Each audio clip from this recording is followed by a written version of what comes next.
श्री राधे राधे। वाटिका वेणु, नौवीं गोष्ठी, द्वितीय भाग। पूज्य बाबा ने एक और संत का भाव भरा वर्णन सुनाया। यह घटना संभवतः सन 1944 की है। उन दिनों हम लोग रतनगढ़ में थे। पूज्य बाबा और श्री भाई जी। एक संत मुझसे मिलने आए। वे संभवतः ब्यावर से आए थे। उनका शरीर रावलपिंडी की ओर का था। शरीर था बड़ा सुंदर और बड़ा गठित था। वे रतनगढ़ आकर नगर के बाहर रहने लगे। नगर में केवल भिक्षा करने आते। वे रतनगढ़ केवल मुझसे मिलने के लिए आए थे। पर संयोग भी कैसा विचित्र, वे मुझसे 2.5 साल तक नहीं मिल पाए। मेरे शौच जाने का समय कुछ और था तथा भिक्षा हेतु मधुकरी मांगने का उनका समय कुछ और था। अस्तु जब 2.5 साल बीत गए तो वे बड़े निराश हो गए। घनी निराशा के बाद भी आशा की कुछ रश्मियाँ बची हुई थीं।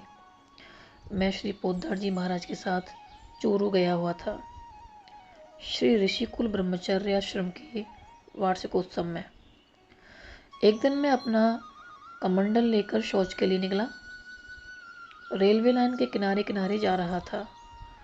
उधर ही कलकत्ते के कुछ सेठ भी थे। वे सेठ मुझको अकेले देखकर मेरे समीप आए और मुझे घेर कर खड़े हो गए। अब उन सेठों से बातचीत का सिलसिला चल पड़ा। वे पंजाबी संत भी अदृष्ट की प्रेरणा से इस समय चूरू आए हुए थे। वे कुछ दूर पर स्थित रेत के टीले पर बैठे थे। उन्होंने देखा कि एक सन्यासी को घेर कर कुछ लोग खड़े हैं। उनके मन में यह बात आई कि शायद वे वही सन्यासी हों जिनसे मिलने के लिए मैं रतनगढ़ गया था। वे जल्दी जल्दी चलकर मेरे पास आए तथा एक और खड़े हो गए। उनकी आंखों का रंग कुछ और ही था। उन्होंने अवसर पाकर ब्रज भाषा में पूछा कि कहा तुम मोते न मिलोगे। ब्रज भाषा में कहा तुम मोते न मिलोगे। उनकी ब्रजभाषा में पंजाबी उच्चारण का पुट अभी अवशिष्ट था। मैं उनकी ओर उन्मुख हुआ। मैंने कहा कि आपसे अवश्य मिलूंगा। उन्होंने सारा विवरण बताया कि वे कब से मिलने के लिए प्रयत्नशील हैं। यह विवरण सुनकर मुझे बड़ा संकोच हुआ। मैंने पूछा कि आप कहाँ ठहर रहे हैं। पता चला कि वे ऋषिकुल के समीप ही ठहरे हुए हैं।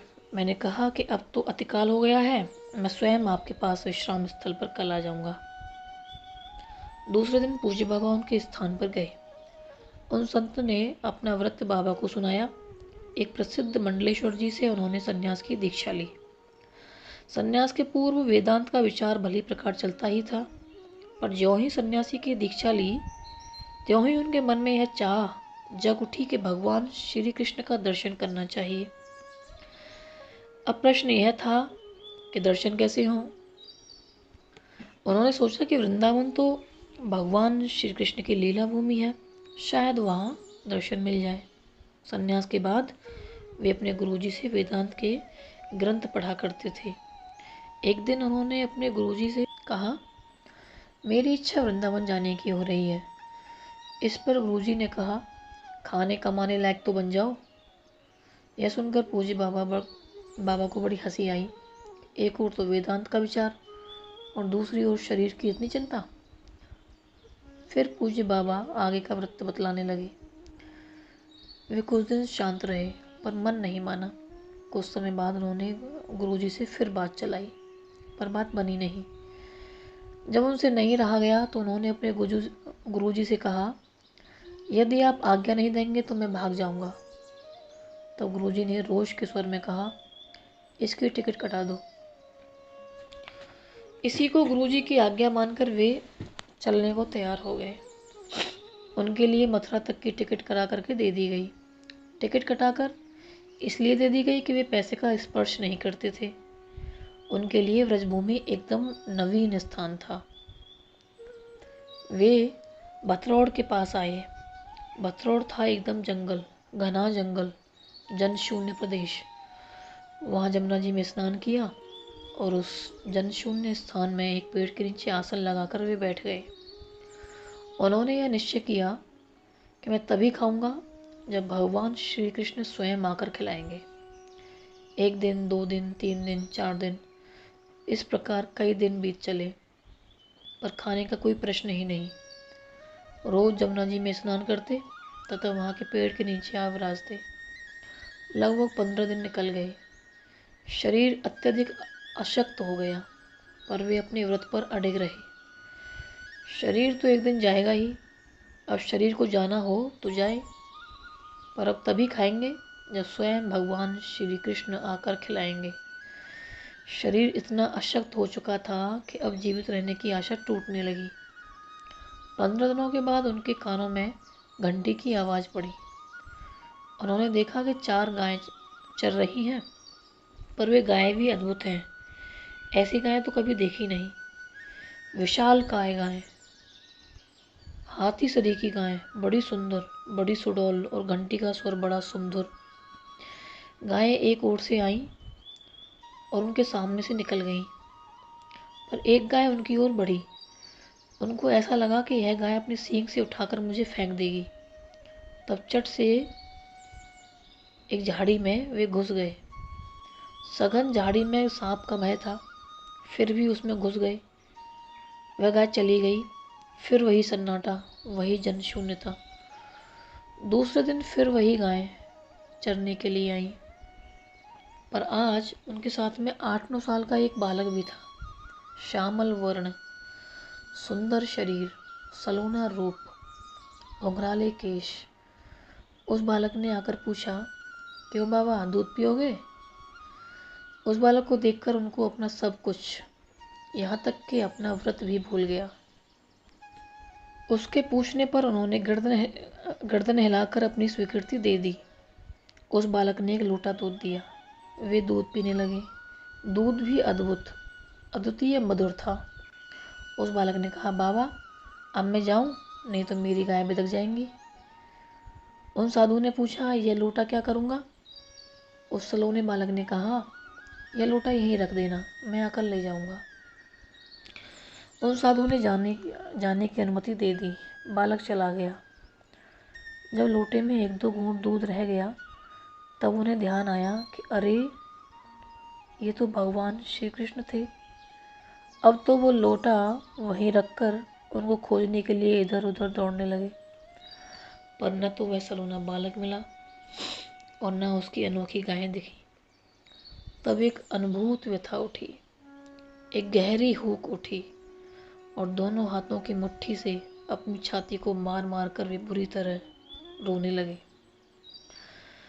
जब कुछ भाव शांत हुआ तो वे थोड़ी देर के बाद पास के गांव बतरौड़ में आए। एक स्थान पर बैठे थे। गांव की एक गोरी बालिका, जो कमर तक घाघरी पहनी हुई थी और मुख पर बड़ा भोलापन था, आई और उसने पूछा, बाबा रोटी खाओगे? बाबा ने हाँ कर दी। जब बालिका ने खाने को रोटी दी जो उसके हाथ में ही थी, और कहा, जब मन हो आकर खा जाया करो, मैं उस मंदिर में रहती हूँ। अब मैं जाती हूँ, देर होने से मैया नाराज होगी। वह बालिका चली गई। रोटी खाने के बाद वे उस बालिका को देखने उसका घर देखने के लिए गए। घर पर आकर घर के लोगों से पूछा, आपकी बिटिया कहाँ है? घर के लोगों ने कहा, हमारे तो कोई बेटी नहीं है। साधु ने कहा, अभी मुझको रोटी दी है तथा जब चाहे तब आकर खा लेना। ऐसा कहकर गई। घर वालों ने वही बात फिर कह दी, हमारे तो कोई लाली नहीं है। साधु जी को ज्ञात हुआ कि स्वयं श्री राधा रानी आई थी। अब तो इनकी वेदना की सीमा नहीं। न तो भगवान श्री कृष्ण को पहचाना और न श्री राधा रानी को। वे एकांत में खूब रोए। आगे चलकर उनको श्री कृष्ण मंत्र का उपदेश प्राप्त हुआ। व्यावर में एक पंडित श्री राम प्रसाद जी थे। उनसे उन्होंने पूछा कि मैं किसका जप करूं। उन्होंने एक कृष्ण मंत्र बतला दिया। उसी का वे जप करते थे। रात को 3 बजे वे नहा धोकर बैठ जाते तथा दिन के 12 बजे तक वे जप करते, और समुदाय में बैठकर वे वेदांत का ही उपदेश करते। यह इसीलिए कि लोग उनके भीतर की वस्तु को जान नहीं पाए। पूज्य बाबा कहने लगे, मुझ पर संतों की बड़ी कृपा है। वे सहज स्वभाव से मेरे पास आते हैं और न जाने क्या क्या दे जाते हैं। इसके बाद पूज्य बाबा को वृंदावन की एक बहन का पत्र पढ़कर सुनाया गया, जो वृंदावन से आया था और जिसमें अपने जीवन की कुछ ऊंची नीची समस्याओं का निवेदन था, जो साधना करते करते उभर आई थी। पत्र में यह भी लिखा था कि कभी कभी गोरखपुर में पूज्य बाबा के चरणाश्रित होकर गीता वाटिका में निवास करने की इच्छा होने लगती है। पूज्य बाबा ने श्री ठाकुर जी से कहा, उस बहन से कह देना कि इन समस्याओं के सामने आने पर अपना संतुलन नहीं खोना चाहिए और न ही अपने व्रजवास के व्रत में शिथिलता या न्यूनता का प्रवेश होने देना चाहिए। यह मैं कभी नहीं चाहूँगा कि वह अपने व्रजवास की निष्ठा को भंग करके गोरखपुर मेरे पास आए। यदि वह यहाँ आती हैं तो जब तक मैं सक्रिय हूँ तब तक तो कोई बात नहीं, उसके बाद उनकी सवाल कौन करेगा। मैं तो श्री पोद्दार जी महाराज के नित्य लीला में लीन होते ही अंतर्मुख हो गया होता, पर अपने महाप्रस्थान के पूर्व श्री पोद्दार जी महाराज मुझसे कह के गए थे कि सावित्री की माँ की संभाल रखिएगा।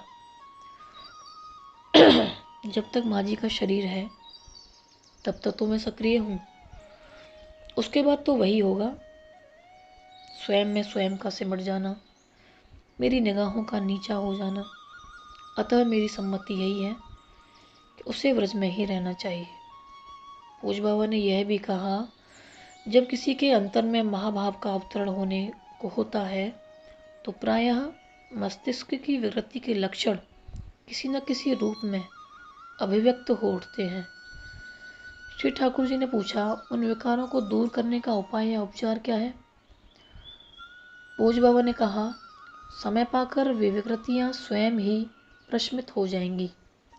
जय जय श्री राधे।